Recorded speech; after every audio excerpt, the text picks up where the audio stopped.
Okay, let's get real for a second. Parenting kiddos with ADHD is exhausting. And some days just thinking about talking to a therapist feels impossible. That's why I love Talkspace.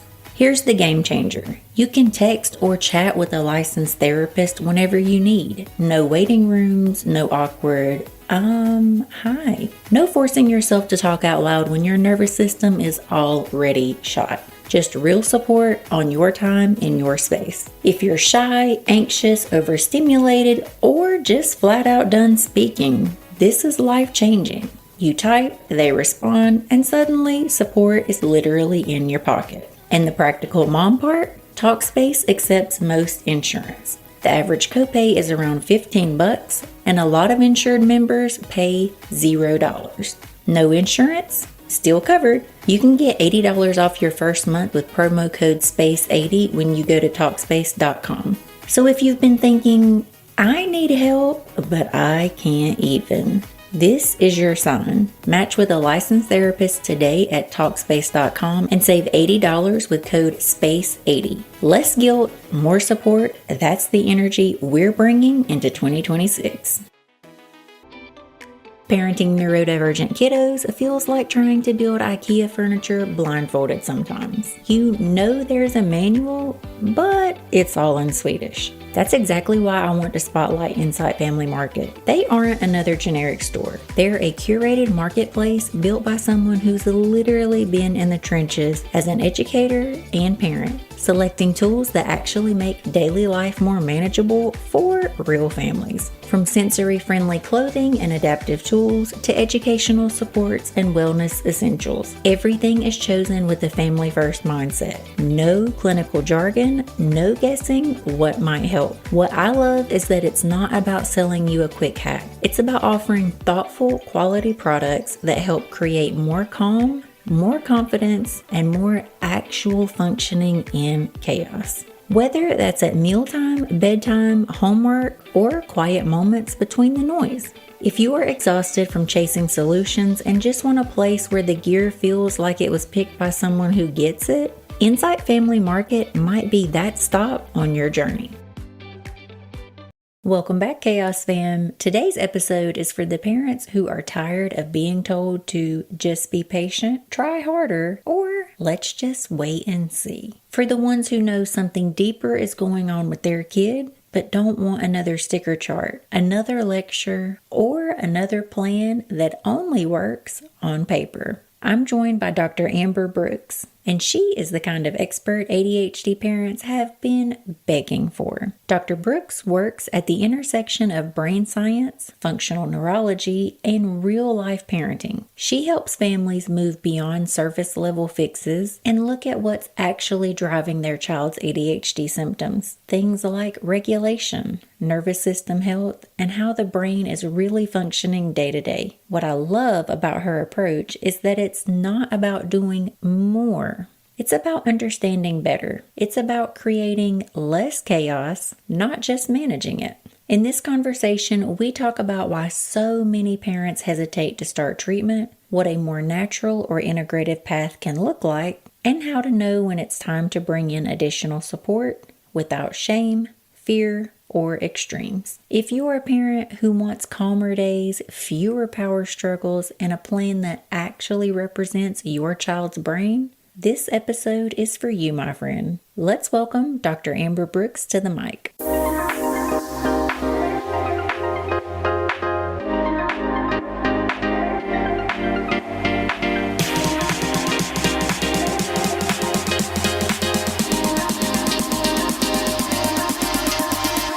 Dr. Brooks, welcome to Chaos and Caffeine. Hi, how are you? I am very well, and I'm so excited we could finally make this happen. Yes, ma'am. Glad to be here. So for those of my listeners who have not been introduced to you yet, do you mind telling them a little bit about you? Sure. So I have spent almost the last 20 years working hands-on with neurodivergent kids and complex pediatric cases. So my experience spans from things like ADD, ADHD, autism, anxiety, picky eating, sleep issues, gut problems, and developmental delays. So my purpose of what I really want to do in my work is help parents connect symptoms to the deeper rooted patterns in the body and really be that voice for children and advocate for their wellness. I love that. I love that so much. Is it a case by case root cause why, or are you seeing a common trend? That's such a great question. Really, really great question. If I look back on almost 2 decades, I will say every kid is their own unique little person, right?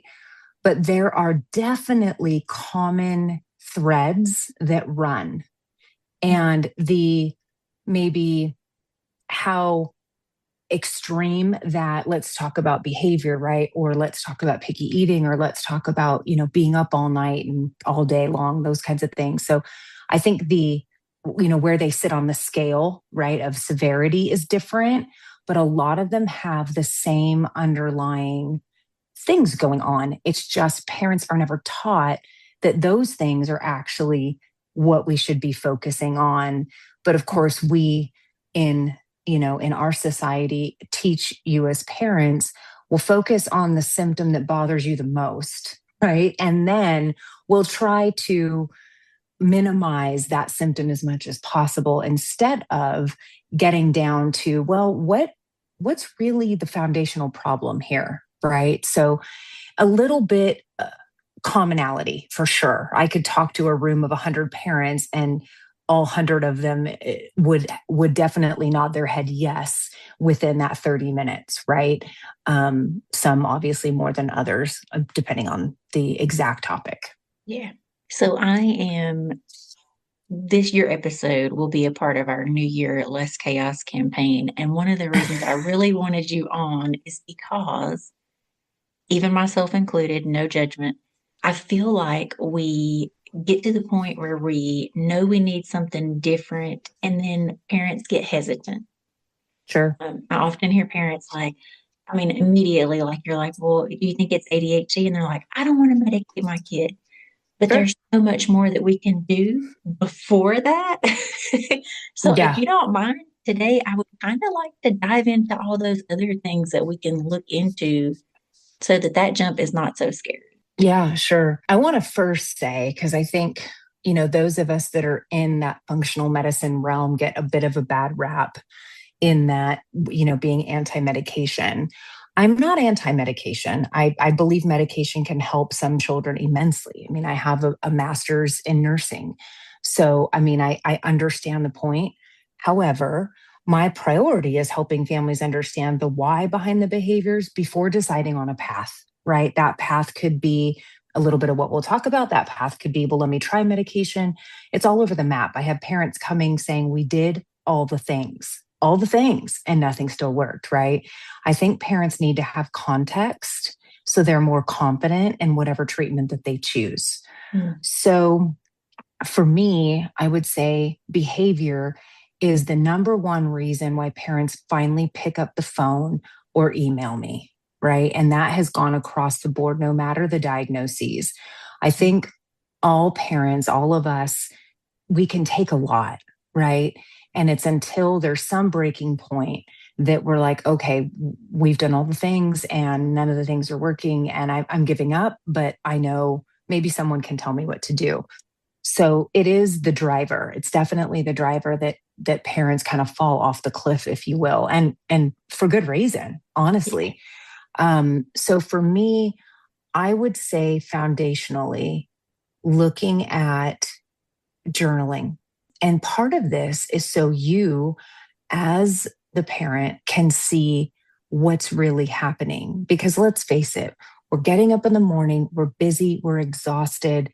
And a day that's a 5, worst day ever, right? Versus a 1, like, okay, we made it through. I didn't want to, jump off the cliff today.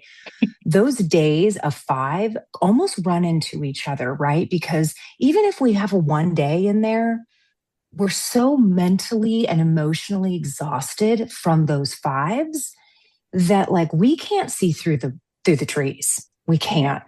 And when I ask questions and my intake parents are like, what? It's, just the form, the client form is almost is 20 pages long because I'm asking all the questions because I need to ask things that you don't think I need to know. Right. And so part of journaling in the beginning is I tell parents, do a scale 1 to 5. 1, like I said, great day, made it through, think maybe I can sleep tonight. 5 is like, okay, I might want to give my kid away to the next stranger who's willing to take him or her. Right. And so where is that? And really talk about, okay, the time of day matters. Was it a school day? Was it an off day?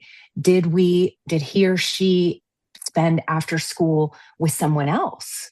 Right? We start to see connections when we start to write it down because the days really aren't all the same. It just feels that way because we're so exhausted as parents. We're so exhausted. But if we journal it, you can start to see patterns, which help me see patterns.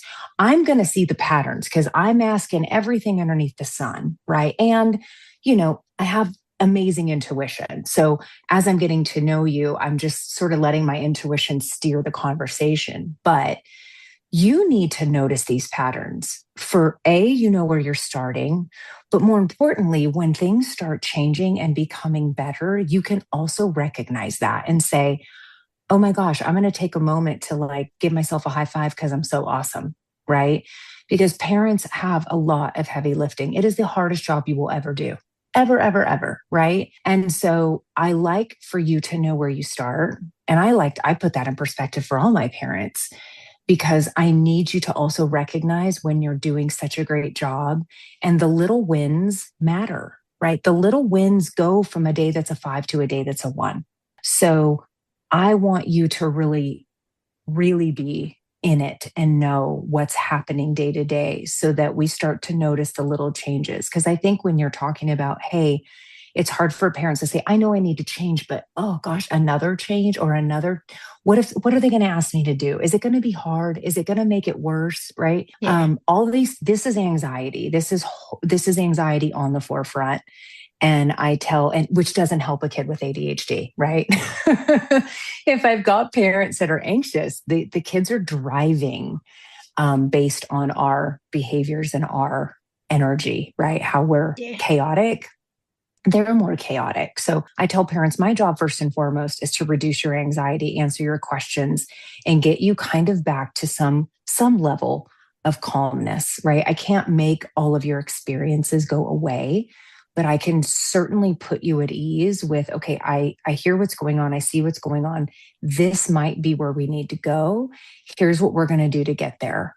And I have found that it eases your mind, which automatically drops the chaos down to a level that's doable. So when we do add supplements in or do diet changes, or everything feels hard, I think, but it feels so much more palatable because I'm holding your hand the whole time. And because I've been doing this so long, there's nothing you're going to throw at me I haven't heard, seen, worked through, or done. So that's the benefit of just journaling in the beginning. I love that because for a long time, we're working through school issues. Honestly, my kiddo's behavior doesn't bother me at home. It's more, it was troublesome at school at first. And I remember someone told me to keep a journal of what's going on at school. But it was actually more helpful for me as the parent to journal where our troubles were at home. So I love that that's your starting point. Yeah, school. And it's never the same. I'm so glad you brought that up because for parents that are sort of new or thinking, is my kid, ADHD? Are they not?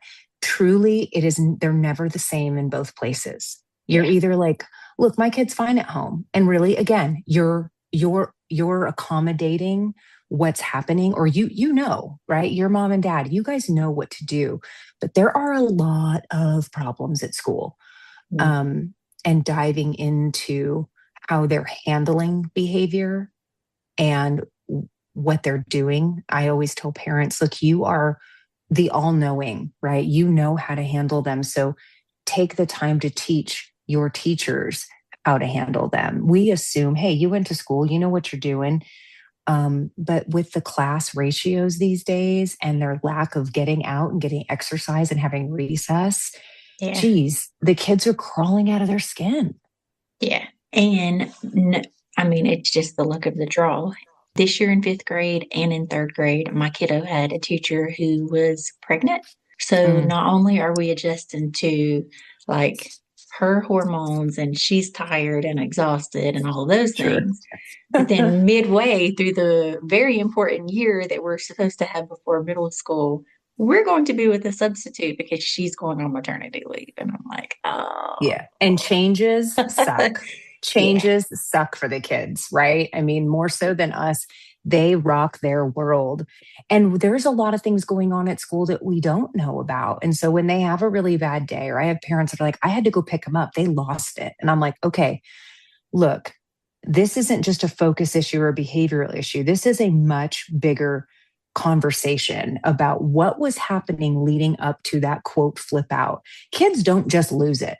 Okay. yeah, They don't. Despite what bad rap they may get, there is a reason for every single thing that they do. We might not like the reason and we might not agree with it, but there is a reason. And so looking at the things like I talked about in journaling, common things that appear with them that trigger them: anxiety, sleep issues, challenges in schedule or other people's behavior, like the teacher, right? And then digestive issues. So I'm not expecting parents to recognize that. I'm expecting them to say, look, it was really bad when they wake up, or it's really bad at the end of the day, or we found out they had a substitute. It's like, okay, let me explain to you why that might have happened so you can understand your kiddo just a little bit better and give them that grace. Like, yeah, I know it stinks. You had to go up and pick them up from school, but you know what? Given where their headspace is and how they maybe don't do so well with that change and that drives that anxiety, then we can say, look, we don't appreciate the way you handled yourself today. Let's talk about that. But it calms you down as a parent, like, okay, I'm not doing something wrong here, right? This isn't me being a terrible parent. This isn't me not knowing how to scold my child, which is, I roll to everyone that's listening, right? You've all heard this. It's so ridiculous. But it really gives you some time to go, okay, look, I understand why they did it. And sometimes just knowing that gets your anxiety level down. Like, it happens. Life happens, right? We can prepare them for everything. But the truth is, guys, it happens. So we need to roll with the punches and, again, not make an excuse for them, but say, okay, it happened and I understand it and we're going to move on, right? And not really obsess or stay in that headspace of, oh gosh, is tomorrow going to be another day, right? No, tomorrow's a new day. And we just kind of have to move along and go with it sometimes. I hate that there's so much pressure on kids, Mm-hmm. neurotypical or otherwise, to Mm-hmm. always be in a good mood, to always have good days. Like that's not happening, Mm-mm. in our world No. or neurotypicals. Nobody has good days every day. Like, No, not. And this whole like red light, yellow light, green light. I don't know if you guys have that in your school system, but they come home. It's like, okay, well, what kind of day did you have? And you're setting them up to meet an expectation that is not realistic. I mean, I grew up, I had a lot of energy. I drove my dad just insane. I would have definitely been diagnosable, like no question. I grew up in the 70s, right? So 80s, I guess. 70s and 80s. And so for me, I danced since I was 3. I could not, Danielle, could not go to a grocery store and just walk down an aisle. No, that was a stage. And I would go and I would do leaps and turns. And my dad would just be like, Amber Dawn, just stop. And I was like, okay, Dad, whatever. But I mean, honestly, and I think everyone deals with things differently, but of course I got good grades. I wasn't in any trouble at school. So no one said anything. No one did any. I mean, what would they would have done, right? I mean, every single one of my report cards was, she's a social butterfly. She's so sweet, but she talks too much. I mean, it's like, okay. But because I wasn't a problem at school, right? I was a problem at home, right? We talked about that earlier. But my parents were like, go outside, get out of here, right? Or I'm at the studio dancing till 6 o'clock, whatever it is. So at school, it was almost less pressure because my parents didn't have to hear about it. I could maintain myself for whatever reason. I probably couldn't really. I mean, I was just chatting all the time. But it's a lot of pressure. I mean, I think about like the homework kids have, like, holy moly, or we have star testing here in Texas. Yes. And that stresses the kids out. Like, it's just this pressure that they talk about all year long. And I wish that we could change things, right? But we can't. And so I think I talk to the kids like the little adults that they are, right? A lot of them have a lot of immaturity in some ways, but have a lot of maturity in others.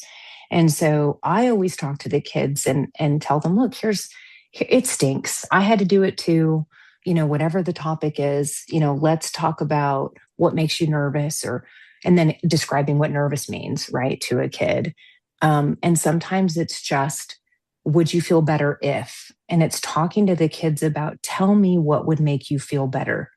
And they will and can articulate that. And I think we're in a society where everybody is trying to fix somebody else. And it's like, how about we just listen to the kid? How about we just listen to them and see what they need, right? It's a very powerful thing that can happen, but it's something I think we've stripped away their voice and not given them that control, which is a big part, I think, of ADHD, right? Is giving them choices and letting them have control. I always say it's false. It's a false sense of control, guys. I'm going to give you two choices. Don't care which one you choose, right? But I'm going to let you think you're controlling it. But it's powerful. It's a powerful tool. I've always taught parents, like, do it. But I feel bad for the kids, and it's why I still love what I do, and I'm still driving, to try to make life easier for them in any way that I can. And not just for them, but for you guys as parents, because it's extremely stressful. I know firsthand how stressful it is to always be worried, right, about them and how they're coping or not coping, or how they're doing. And our performance statistics are not helping at all. At all. They can fail. Like, it's fine. It's fine to fail. It's fine to have a bad day. It's great that you stink at English, right? Okay, great. Not everybody can be good at everything. Shocker, right? I need that reminder so much. Me and my kid are on complete opposite spectrums. He is a fantastic athlete and good at math and all of those things. And I was like the book nerd. And so really our academic struggles are 100% my ego, because he's going to be fine. I just need to reel in my expectations. Yeah. And sometimes, I always tell parents, we need to spend time focusing on the things that they're good at and reminding them how awesome they are. Because we are being beat down by the school. We are being beat down by society. We are being beat down by our expectations. I mean, no child is ever probably going to live up to doing what I did in my life, right? I have 6 college degrees. It's excessive, Danielle. It is excessive. Okay. So, like, why am I comparing myself to the next person? Because I'm like you. I'm a nerd. I love to learn, right? I love all the things. But if they're a great athlete, then we need to build that up. We almost need to give them this false sense of, like, you're the next Michael Jordan, dude. You are. Let's do it. I want them to have confidence, and they spend their whole day being stripped down and told, don't get up, don't do this, don't talk, don't. And my parents did such an amazing job at giving me this sense of confidence that has made me so brave and the risk taker that I am. And I really give them credit for that, because they could have focused on what a spaz I was, to be quite honest. So take the time and write down the things your kids are really great at, even if it's Minecraft. They're really great at Minecraft, or they're really great, whatever it is, they are great at things that nobody is noticing. And take the time to really celebrate those things, because their little confidence is so, so important to being the human adults that they're growing up too fast. But it reminds you of, like, they're not intellectual, dang it. But I couldn't do what they did on the soccer field, on the football field, right? So it does help us as parents too. Like we're doing something right. We're doing something right. They're really great at all these things. Yeah. So reminder for you too. I need it and often. Yeah, I get it. I totally get it. Because it is. Our society is, let's wake up and focus on what's going to go wrong today. Right. Yeah. And it's a really big effort to change the way that you think. I spent my whole 20s changing the way that I think. And I wouldn't say it was easy, but for me, it was survival. I had to learn how to not be pessimistic because that's sort of the space my brain grew up in, and really focus on, okay, let's look at the positive because there is always going to be a negative. And I think that mind shift really was so I could be the provider that I am today, which is, look, I'm reading through all the paperwork of all the problems, but let's talk about good stuff too, right? This isn't just about how broken is my kid, Dr. Brooks, how broken. It's like, they're not broken, Yeah. right? They're not broken. But really helping you change the way that you're looking at things and give you the confidence as a parent to say, look, I can do this. This is it. It's a lot, but I'm not doing it by myself. It's not 100% on me. And I have someone to bounce ideas off of. Like I tell parents, look, there's nothing you're going to ask me that's crazy. If you read something, if you see something, I'd rather you ask me and I will shoot it to you straight all day long, whether what my problems are with it or why I think, yeah, that's probably a thing, right? Because I don't want you to have anxiety about what am I missing? What should I be doing? Should I be doing this instead of that? Right? Because it's really hard not to compare other people's journey to your own. It's almost impossible, right? Almost impossible. Yeah. Speaking of, one of my questions is, okay, so we have this journal and it has all of the things that we're now recognizing as our pattern. Sure. Mine, I'm speaking for the collective. We want to fix everything at one time. Okay, we want to do the diet change.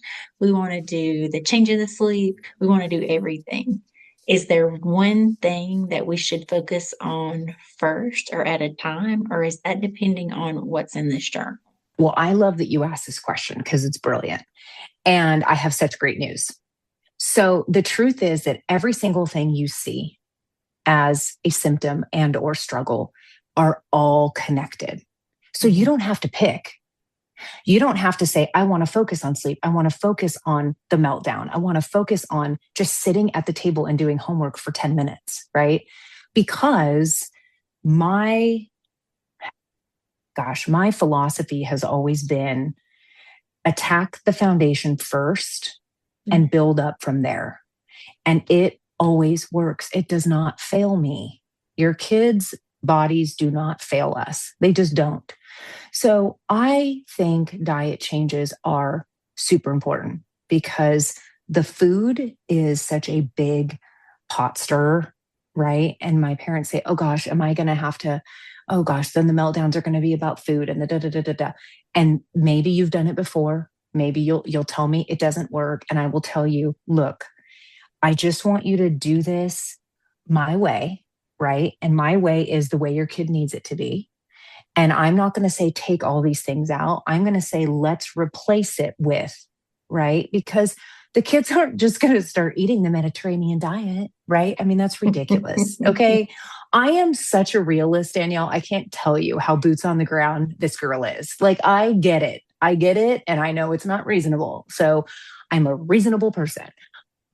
When your kids have these symptoms, their body is on fire, right? It is just on fire. And so my first go-to is like, let's put out some of the fire, right? Let's just a little bit, and a little bit can go a long way. Now, what the body decides to do with that, right? Is it they're sleeping through the night all of a sudden? Is it they're not wanting to crawl out of their skin first thing in the morning? I mean, I can't control that, right? You and I can't. But doing these things almost peels back layers of the onion, right? And so slowly but surely, I'm not having to pick what we do, neither are you. The body is just sort of doing it in the way that it's doing it, right? And supplements come into play, of course, which can be another hiccup, right? Parents are like, no, they're not going to do this. They're picky eating. Like I said, that is what I walk you through. So everything is doable if you're given the right tools to do it. And that's part of the problem is parents maybe see a provider, or maybe they just go online and follow XYZ. And it looks so easy for them. What's my kid's problem? Really, your kid, all of our kids are just individual people. And so each one of them need that. Here's how we approach it. Here's what we need to do. Because those hurdles are not impossible. Not for me, which means they're not impossible for you because I'm helping you through it, right? But they feel like it. And so when parents do these diets on their own, a lot of times they're not even doing them correctly because the information they're being given isn't correct, or the label that they're reading isn't actually, they don't know how to read the label, right? They're reading one thing. And it's not ignorance. It's just nobody has taught you that you don't need to worry about this, or you need to focus on that. And so it makes going to the grocery store, like you break out into hives, right? It's like, I don't even want to go. I don't even want to, I hate the grocery store personally. I run through there like I'm on fire. I hate it. And so I go and I know, like, this is what I'm buying. This is what I'm doing. Boom, boom, boom, boom. But this time of year can be really stressful. I would say from October to the end of December is like, I loathe this time of year, right? You have Halloween, you have candy, you have Thanksgiving, you have Christmas. And so all the parties at school and the parties at our houses and the holidays. And so this is the time of year I always focus with parents on, okay, what is your family thing? Like, what do you eat, right? We always did lasagna on Christmas Eve, right? So what do I need to modify so we can keep those traditions? Because I don't believe just throwing them away, right? Because traditions are important. The thing that grandma makes, the thing we do on the birthday, all those things. We just need to figure out what else to do. So I have been very dietarily restricted for well over 20 years. So I try new things. I tell you my favorite brands. I tell you what things taste like, so we're not wasting like $6 on a thing of cookies. Like I roll, right? It's just excruciatingly expensive. But part of the journey is just knowing that you have somebody you can rely on that's going to give you some really good feedback or things to try that more times than not will work. And if they don't, we just move on, right? We move on to the next thing. Can we be honest for a second? If the words school stress make your eye twitch, same, because traditional school plus ADHD plus already fried nervous systems, phew, that's chaos we did not sign up for. That's why I love Me Academy. It's an online learning platform that lets kids learn at their own pace. No rushing, fewer power struggles, and way fewer homework meltdowns. Yes, please. As a mom, I love that it offers structure without rigidity and learning without wrecking our relationship with our kids. They can rewind lessons, pause when their brain taps out, and actually understand the material. If your 2026 goal is less chaos and more peace, this one actually delivers. Check out meacademy.co to learn more and start your trial for just $1.99. Me Academy isn't about perfect school. It's about school that works for real life. If you've ever watched your kiddo struggle to figure out why other kids won't share their Legos, or why sarcasm flies over their little head like a rogue Nerf dart, this next resource is going to make your jaw drop. Meet Michelle Garcia Winter. She's not just a speech and language pathologist with a master's degree. She's the CEO and founder of the Social Thinking Methodology, and a total game changer in how kids, and let's be real, parents too, learn the unspoken rules of social life. Michelle specializes in social cognition, basically the brain's people skills, and she's built tools, strategy, and resources that help our ADHD kiddos crack the code on friendships, conversations, and self-regulation without making them feel broken or less than. If your child struggles with reading the room, making friends, or handling the roller coaster of social life, Michelle's work is a lifeline. You can learn more at socialthinking.com, or you can click the link in the podcast description, because thriving socially isn't about faking normal, it's about understanding it.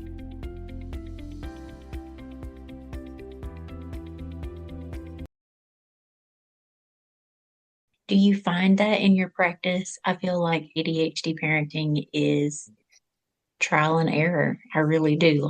Yeah. I hate that there is a standard that we should all be following, because really, like, nothing works for everybody. And I feel like we should do what works for us and feel good about it. Mm-hmm. So do you come across that, the trial and error part? I think life is trial and error. I think for me to sit here even after 20 years and say, I got this. The truth is, why I love what I do so much is because it's never the same. That's what I can count on. It will never be the same with everybody, right? And that's what I love. However, because it's been so long, there's obstacles. I just, at this point, I'm like, I can overcome anything. But it doesn't mean that you view it like that at first, right? So the commonality is like, there's always going to be trial and error. What might sound to me like your kid would like, or it would work for, they might pull a swift one on me. And a lot of times it's because, for example, giving supplements. And I say, let's try this based on, how they do or how they feel about this, that, and the other. And we try it and they're like, no. Well, for me, it's like, okay, I just realized that is something that they have an aversion to that we didn't know about. So trial and error, but we also learned something. So again, I don't really view it from oh, wow, this is just going to be even more painful. For me, it's like, no, we're actually just going to learn faster and be able to overcome it quicker. Because the one thing the kids are always going to have on us is they're just smarter. Okay. They just are. And it's because their bodies know what they need and want. And we are having to figure that out a little bit. Right. And they can only give us the feedback that they give us, and they're kids. So what are you going to do? Yeah. But it's trial and error is a thing. I just like to say it's trial and error without the firing squad, right? Because I'm just saying, okay, look, this didn't work. That's okay. Let's do it this way. And you're not having to sit back and go, well, what now? And then that ends up being, you don't do anything because you're just like numb and frozen. And like, I can't. I like psychologically can't do anything else right now. I did everything I could do. I need to take a break, right? Yeah. And so what that does is really just stalls improvement. And it doesn't mean that I don't understand that. I totally do. It's exhausting. My goal, though, is that you don't run out of steam, because I'm always here to take that load for you and with you, so that it's not so I have to, you go into shutdown, because it's too much. It's just too much. I have a question that I should have asked you in the beginning. Was there a turning point in your life that shifted you from traditional medicine to functional medicine? Yes. I actually was just writing this, and we did some video on it that we're going to be posting. But I don't really talk about my own journey too much unless someone asks me, like you are, because I always want to spend that time focusing on you. But like I said, I was a spaz as a kid. I was very smart. I was very on it. But I didn't feel good. And both of my parents were truck drivers and busy and working full time. And as I got into like my tween years, I just didn't feel good. Knowing now what I know, it's funny. I had issues with food. Gluten just never sat well with me. And, we ate a lot of garbage, right? A lot of pizza pockets and Pop-Tarts and cereal and all the things a kid can quickly make in the kitchen is what I ate. And so then the headache started, and, I would tell my parents I don't feel good. And, my dad used to go, oh, you're such a hypochondriac, and eventually, of course, my parents took me to the doctor, of course. And, you're sitting there I'm a verbal, neurotypical kid that can talk for herself and likes to talk. And so sitting in the doctor's office, and going to these doctors and, well, she looks fine. Her weight's fine. How's she doing in school? Okay, great. Is she, asking all these very generic questions, and everything checks the okay box. So I'm okay. And I wasn't okay. And the thing that really hit me the hardest was nobody was talking to me. I was in the room, but no one's addressing me. No one's talking to me about my body. It's my body. It's my feelings. And I remember getting better in my 20s, my early 20s. A chiropractor actually helped me quite a bit. And I knew I wanted to be a doctor. Now, in the 90s, in the early 90s, they told girls to be nurses and boys to be doctors. Yes, that was still happening. Maybe it still is. I don't know. But so I went into school, with a nursing major, and I decided, yeah, I have to be the boss. I can't have people telling me what to do all day. My personality is just not wired for that. And my goal was, I always wanted to do kids. I've been working with kids since I can remember, coaching dance, coaching cheer, Pop Warner, all the fun things. Love kids, love them. And so I knew I needed to be the doctor that I needed when I needed it, right? I needed to listen. I needed to figure things out that weren't obvious. And so out of school, I was working for a couple doctors, and a mom walked in, and I had overheard her saying, my kid recovered from autism. And I'm scratching my head like, what?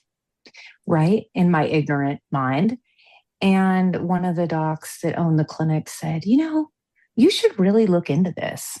And I'm like, I should. And, you and I, Danielle, we're nerdy. We like to learn. So I dove in hard. And I would say 18 months out of school, I just started seeing kids with developmental disorders, whether it diagnosed or not, a lot of behavior, of course, a lot of delays, we were told to wait, we were told to medicate, we were told there's nothing wrong. And I'm just really good at figuring out things with or without having every single thing in front of me. And so call it my intuitive gift, call it my experience, but I had to be the voice that the kids didn't have, right? And parenting, don't yell at your kid for having a meltdown at school. Let's talk about why that happened. There is a reason, I promise. They're not just bad kids, right? Yeah. And that was the fuel that sort of got me going. And I'm so thankful, because I think I've been able to save my own life many, many times. I had to step away from the practice in the fall of 2024. I went to the ER with just this unrelenting stomach pain. And I had my large intestine had twisted, and they had to go and emergency remove a third of my bowel. And the operation did not go well. And I ended up with a second, which then ended up almost 2 months in the hospital. And I had to close the practice. I mean, I had no choice. And so that was it's been a very painful 18 months of having to walk away, and the guilt of that, right? The guilt of walking away. And I just couldn't function. I couldn't walk, or anything. And so I told myself, like I told you, I didn't want to think negative. I thought, okay, what can I do now? What can I focus on? So I decided to go and do a course through Harvard Medical School for lifestyle and wellness coaching. And I finished a board exam I hadn't done, and I'm finishing a fellowship I hadn't done, because, a girl doesn't have time for these things. And I decided I'm going to build a program that if there's one thing I was missing in practice, it was that sense of community. And I'm going to build a program that brings that in, because my parents, and I can just speak from my experience, my mothers feel isolated. They feel lonely. They feel depressed. They feel like they have failed. And I wanted to, as much as I can tell you as a parent, you're not the only one going through this, that doesn't help you realize you're really not, right? I do this all day, every day. I promise you're not the only one. But, I have moms that don't leave the house because behavior's unpredictable. And we don't want to be at a restaurant and be embarrassed in front of 40 or 50 people. And so it changes who you are, the very fabric of who you are as a person, right? The individual that you have lost. And so I wanted to bring in just that community a little bit, right? And so I decided I would do a small group coaching program, and I'm maxing it at 5 families per cohort. And you're all going to have a positive support, because there's always negatives, right? When you look on Facebook and you have parents, it's very helpful to feel like you're not the only one. But the giving of advice, sometimes I go, oh, please don't do that. And I make my parents, and I make my parents sign in my paperwork, you're not allowed to talk about what you're doing for treatment in my clinic, right? Because I feel responsible for that. I can't sleep at night. Please, I love that you're happy. Please tell people you're happy, but don't give them the ins and outs, and don't water down the truth, right? Yeah. Don't get on and give me, give me a testimonial or talk about the practice and say, everything is so great. Like, no, you had to do work to get here. It didn't give you a magic Z-Pack, right? And ta-da, it was done. And so I always tell parents, be real with what's going on in your life, and the struggle's worth it, right? We got here, but you forget. And this is what I love about that journal we talked about in the beginning.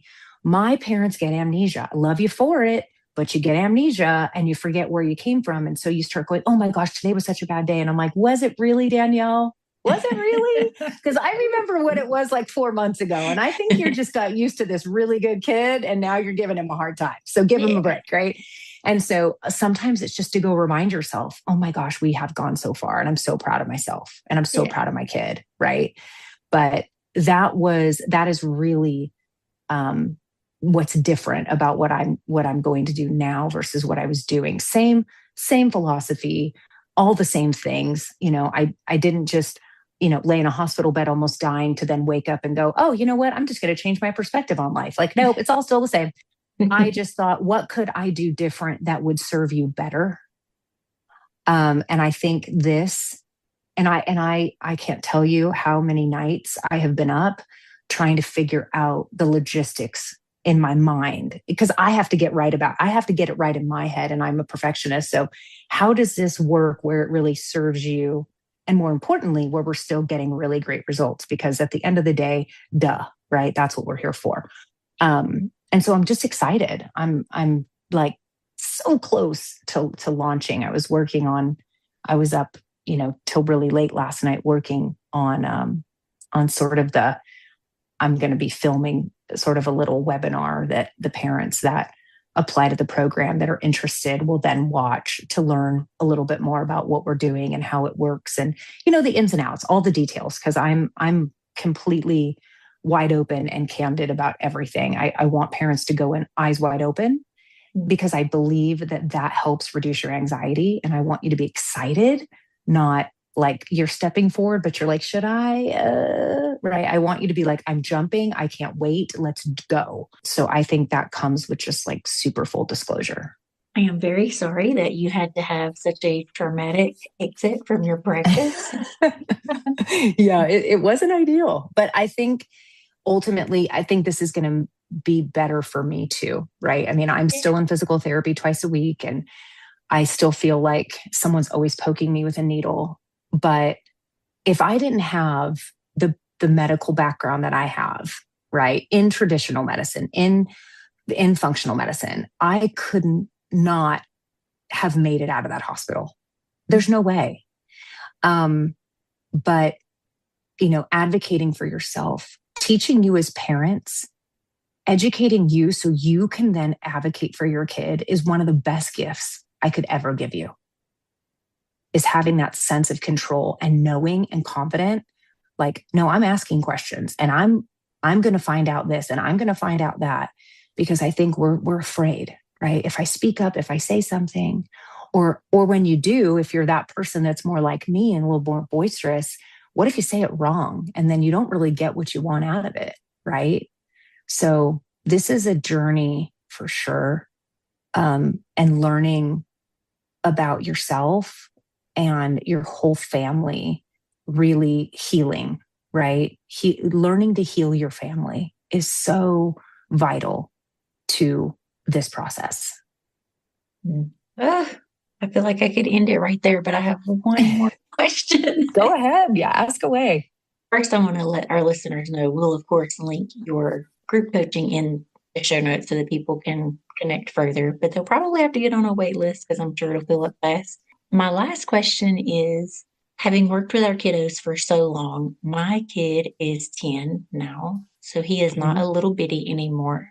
I would like to know if you have any advice on how to get them to advocate for themselves at an older age. Oh, Danielle, you have such good questions. Thank you. Such good questions. I think a child needs to understand what's going on with their brain. I have had to coach parents on how to tell their kid that they have autism, how to tell their kid they have ADD or ADHD. Do I hate the label? Sure. But are they going to hear the label? Yes. So why make it taboo, right? Why? They are smart. They are aware. It's why they behave the way they do. It's that system just getting so worked up, right? So I think it's first and foremost, depending on where they are developmentally, 10 very much can handle a conversation, and really sit down and figure out, how do I want to explain how their brain works to them? There's tons of videos, there's tons of books. But if you have a kid like yours that's sporty spice, right, and they're into sports and they're great at that, then find a way to use what interests them in the analogy of what's going on with them, right? So you have an athlete and they eat this, they eat that, they do this, and they go to the Olympics, right? I mean, you can, obviously veer off from what I'm saying, but now, what's the difference between, you on your team and little Tim on this team, because they're 10, they know, right? They're comparing, they might be saying that guy doesn't do that right. What is he doing? He needs to do this, right? A lot of the kids in my practice are just bossy. And I say, bring it on, right? Let's talk about why you feel this way, or let's talk about why your brain works this way. Mm-hmm. And I like to tell kids that, again, depending on the age, but 10 is, you can give just about any analogy, but like if we were in the car, right, and we're in traffic and there's tons of cars around and we're trying to get to your game and we're going to be late and we can't move, right? That is so frustrating. That is what your brain is going through. There's a lot of cars in there and they're all trying to get somewhere, and it's so frustrating. So you don't know, your brain doesn't know what to do, where to look, where to go, what to do, who to call, right? Should I get off? Should I stay here? Should I look and see if there's an accident? All these things. And so in those times, we kind of have to stop and we have to think, okay, how do we feel right now? And so at 10, he may or may not be in touch with the names of emotions. And so this is a good time to say, okay, let's talk about what that is, right? What is that feeling? Sometimes I tell parents, think of a word, that when they're feeling that feeling, they say it. It could be peanut butter. And you too know, you're in public. He doesn't have to have, I need a break. I need to go outside. I need to go to the car. He just says peanut butter. And okay, let's wrap this up. Let's go outside. And he learns to know it's coming and knows what to do about it. Now, I think every kid has a different personality. Some are more competitive, some are more passive. Some are kind of follow the leader. Others are, I'm leading the pack, right? And so you have to play into those strengths when you're explaining what's going on with their body in a way that they understand it. And that, again, that's usually their favorite thing. Be it for you, it would be a sport, or maybe it's, a certain type of anime or Minecraft, or you can take anything and explain that when you're busy, when your brain is busy, it has a hard time. So you try different things, right? I think a lot of people have tried fidget toys. I think a lot of people have tried. I had a kid who would blurt out in class. I mean, he could not control it. And sadly, Danielle, he was right. He was actually correcting the teacher. And so I had to tell him, look. And like I said, I talk to the kids like, A, they're my own, but B, like they're just little adults. And I said, look, I get it. You're right. But here's the thing. Adults don't like when a 10-year-old calls them out, right? It's embarrassing and it's humiliating. Mm-hmm. And it's not kind for you to do that. And let's talk about you being right versus you being kind. Yes. You are allowed to be correct. You are not allowed to be unkind. And he's getting worked up. And I said, look, what I want you to do is I want you to pull out a notebook. And we kept this little notebook, maybe the size of his palm. You write down what should have been done. Okay. You write it down. You do not raise your hand. You do not blurt it out because you're being mean. Okay. It's not nice. You write it down. And then if you feel so inclined at the end of the day, it's still bothering you, then you give her the piece of paper. Okay. This does a couple things. It keeps him from blurting out, but also feeling in control, still feeling like he can communicate what happened. And if at the end of the day, he's still bothered by it, he can give her his notes on her teaching style. Okay. but I mean, honestly, right. But in private. Yeah. And so it's finding little ways to tell them it's okay to be who you are. It is not okay to be mean. It is not okay to be unkind. It is not okay to be disruptive, right? Or violent. But you have to give them a tool, guys. You can't just say, okay, it's not nice. They're going to be like, yeah, well, whatever. Right. Yeah. There has to be an outlet. Some of my kids, we had meetings with the teacher. Like, look, they have to get up and they have to walk and pace in the back of the classroom. And, well, no, they have to sit there. Well, no, they don't. They actually don't. Okay. You're giving them 10 minutes for recess and like 7 minutes to eat. So just let them walk in the back. If they'll walk and pace in the back and not disrupt you and not make a scene, then who cares? They're in the back. The other kids are not, you can explain it to the other kids. When they're little, much younger than your son, I always describe it as like ants in the pants, right? Yeah. I know that you feel like you have ants in your pants and you have to get up. And so we have to find a way to work with that, right? And so some of you have to have those ARD meetings where you say, look, here's what we need. You can get an advocate. You can ask for an advocate. They can get you in there. They know the rules. You don't know the rules. And you find those ways. They can play with a toy. They can put on their headphones, right? If they need to cancel out, someone like maybe they're sitting next to a girl like me who doesn't shut up and they can't focus and they're just losing their mind, then they have the right to put on their headphones and cancel it out. That means the teacher too, right? And the teachers I think it's an ego problem. Look, we're talking about behavior. We're not talking about being stupid. Okay. They're not the same thing. Yeah. So I feel like they need to understand your brain works different, but also let's figure out what you need because they shouldn't have to feel like that all day. Could you imagine? So the kids that are really great at school and not great at home, well, that's because they're really keeping it together all day long. And when they get home, they got to unleash it and you have to let them, right? Yeah. I mean, the poor things. So if you really have some empathy and I try, I mean, my moms don't have a problem with it. My dads are like, no, I just beat them. Like, okay, I get it too. I got my butt kicked when I was a kid. I get it. I grew up in that generation. Yeah, same. but the truth is, I mean, it doesn't do anything. I mean, you wish it did. It makes you feel better. And so I think it's finding things at home. Like you're like, I can deal with it at home. Then let's figure out what those things are at home that help him that we can move into the school. Because accommodations can always be made. But unfortunately, we have to come up with a way to make those work. The teachers are not going to always make it easy. And that's okay. So use the rules on your side. Use those ARD meetings in your 501(c)(3)s and, use them. That's what they're there for.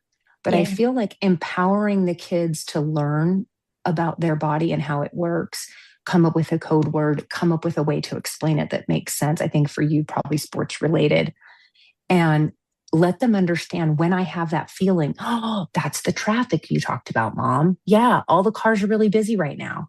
Okay, well, let's do something about it. What do you want to try? Right? Do you want to try? I love the little trampolines, the ones that you can buy now that we used to have in the 80s, the little baby ones you put in your closet. Yeah. Love those. Let's get on the trampoline. Let's do this. Let's do something, right? Even for my kids at STEM, I tell parents, let them go crazy at home, right? Let them go crazy at home because they've been told all day, don't do that behavior. Don't do this behavior. Don't do this behavior. And it's a way they're coping. So don't shut it off when they need it. We can redirect it to something more appropriate with therapy, okay? But do not stop them from doing these things that help them regulate their nervous system. And I know it sucks to say it, but we can't strip away that outlet. We don't like the outlet, most likely. Totally get that. And I feel like that's something that occupational therapy can help us work through. Yeah. But they are not stupid. And the more you explain what's going on with them, the relief that maybe you feel as we're sitting here today talking is the relief that they feel. It's just different for a 10-year-old. I mean, they feel the pressure too. They might not express that to you, but they do. Yeah. They know right from wrong. They know by that look in our eyes. I call them my mom eyes.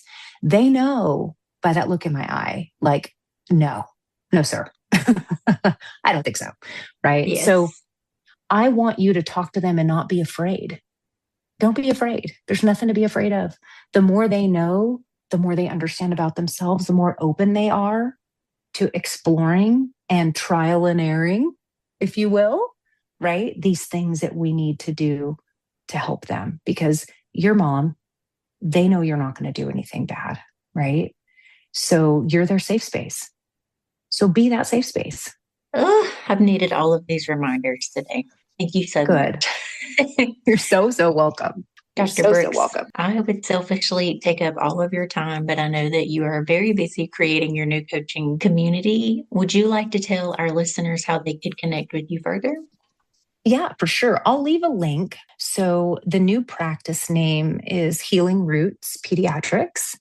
And you can go to that, healingrootspediatrics.com.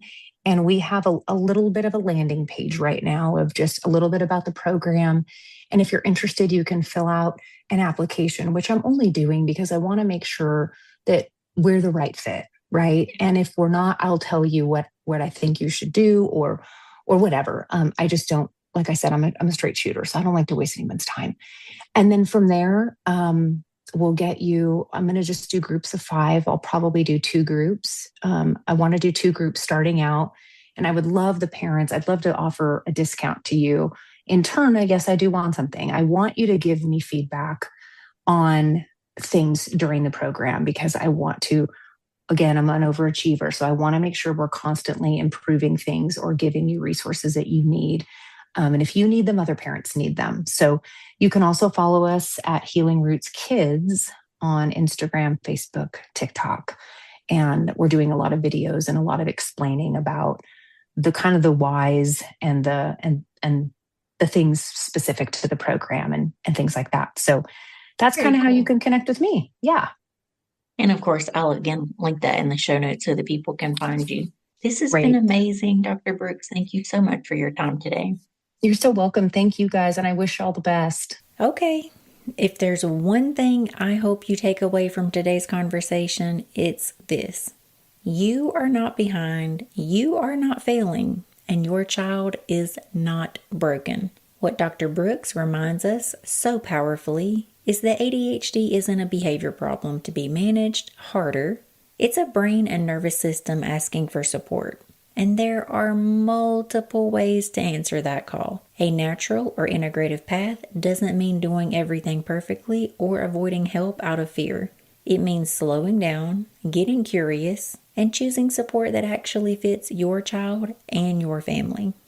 And just as important, it means knowing that if or when you need to bring in additional tools, that doesn't mean you gave up. It means you're paying attention.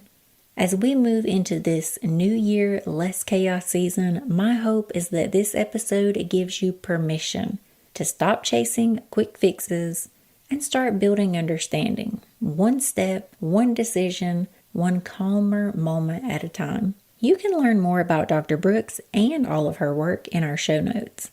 And if this episode made you feel seen, grounded, or a little less alone, please do all the things for the algorithm gods. Like, subscribe, leave us a review, 5 stars obviously. Definitely leave me a comment and let me know what made you happy or pissed you off today.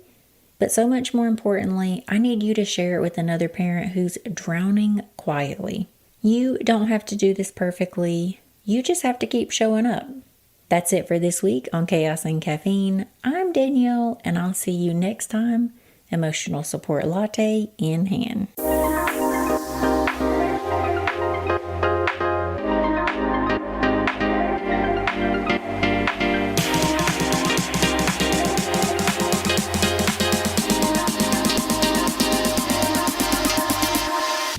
If 2025 felt like one long game of whose executive function died today, welcome to the club. But 2026, we are not doing another year of white knuckling it through school mornings, emotional avalanches, and the mystery of why a simple worksheet can turn into a full-blown family crisis. This is the year we get help from people who actually get ADHD. And that's exactly where Hallowell Todaro comes in. Their team doesn't just treat symptoms. They understand the full picture, the wiring, the emotions, the chaos, the strengths, all of it. Their approach is compassionate, science-backed, empowering, and honestly, a breath of oxygen for burned out parents who are tired of feeling like they're failing. From diagnostic clarity to individualized treatment plans, coaching, therapy, and support that actually works in real life, not just on paper, Hallowell Todaro gives families the tools to regulate, connect, and finally feel hope again. So, here's to New Year, less chaos, and partnering with experts who make ADHD feel less like a daily disaster and more like a journey we can navigate with confidence.